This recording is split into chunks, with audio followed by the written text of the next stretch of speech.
Wicked, wicked, wicked, wicked. Wicked tones, you know. People have been asking me about like developing like mid-back and trap, like that like inner meat of your back, like right where your traps come down and like across that middle portion of your back. So I just have like, there's never really, I don't think there's ways to train that necessarily. Like obviously there's ways to train it because I'm about to show you, but like there's not like, oh, this exercise is for this. It's like you can make adjustments on certain exercises and change your posture and change the angle of your pull and how you're pulling, whether it's like elbows open or this or that, to kind of elicit that mid-back kind of like pulling around this, like basically the pad. So it's a hard area to hit well on cables or anything that's not a chest supported row, because I need this chest support to allow my body to cave over. So I need, in order to get my shoulders to cave in over my chest and pull my back open around, which you can see it's like wide open around now. I should probably take my hoodie off. We're going to be launching this shirt under the Wycked brand very soon in partnership with P Diesel, a figure to be named later. So what we're going to do is when we set up on this normally, because this angle of this bench is pitching us forward already. So most guys will sit up tall, like I have my different people sit up tall, and you're just pulling through. So you're coming around that mid-range of the back, but you're kind of snapping more out on lat, because I'm starting that open pull right away, and I'm not getting that much extension over the chest pad, right? So I'm using the chest pad as leverage to be able to probably pull a lot more load, but I'm not getting as much stretch around, because that posture of me coming around here, it gets to a point where I get stuck and I have to jerk to pull. Like I'll only get so far with my arm extension, right? The idea is if I want to hit like upper, like mid trap, like lower trap and mid back, and I want to kind of flex up into that and let that open and then let that area breathe. So if it doesn't open, it can't contract. So it's not going to feel like that. Anatomically, it's obviously not doing this, but it's going to feel like your body's wrapping around this pad, and then I'm peeling my shoulders back and squeezing my back together. So my back's opening, my back's closing, my back's opening. So what I want to do is I almost want to keep my weight completely down on this bench and just take off the weight a bit. So my hand angle is going to be more overhand grip and palm squeezing to it. So I'm wrist broken. I'm not just pulling my hand, I'm broken wrist. It's almost like a false grip. So when I'm here, I'm going to feel my back open so I can get lots of extension, because I'm just barely off the stack. And when I go to pull, I'm just going to drive up in. So I'm going to release, I let that back open and my shoulders pull around, so I can literally see my shoulder in the corner of my eye, because my chest is so caved in. There's no posture on my chest. Of me sitting up tall, I'm just caved in and my shoulders are here.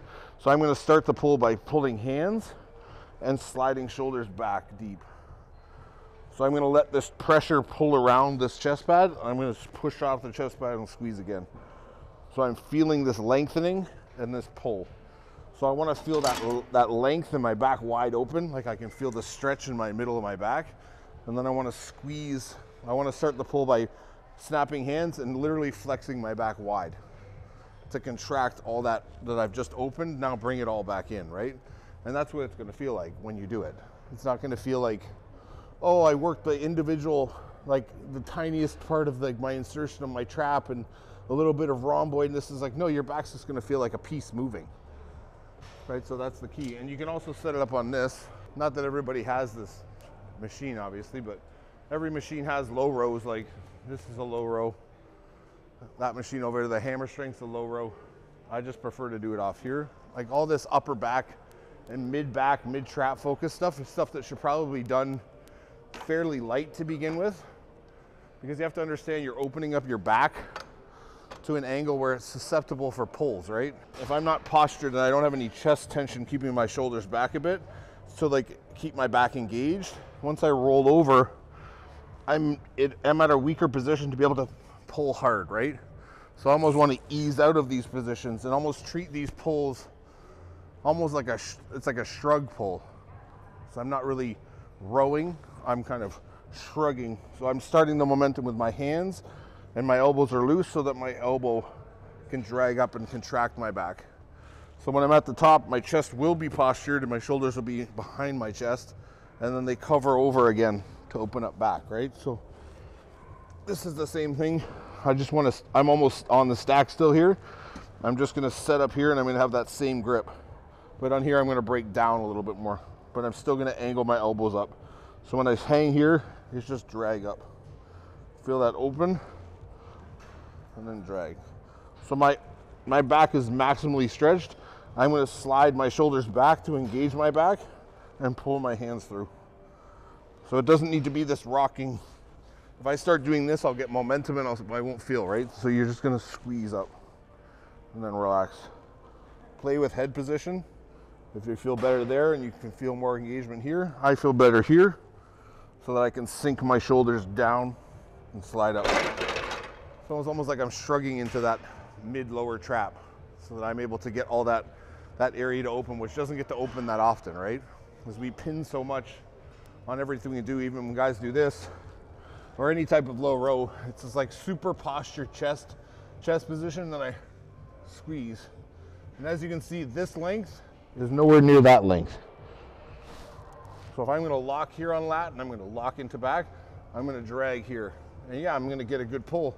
It's more than good enough, but if I really wanna open up, I have to round this back and get that mid back to open so that I can squeeze up through. I can come around wide on the pull, forcing my back to squeeze in, right?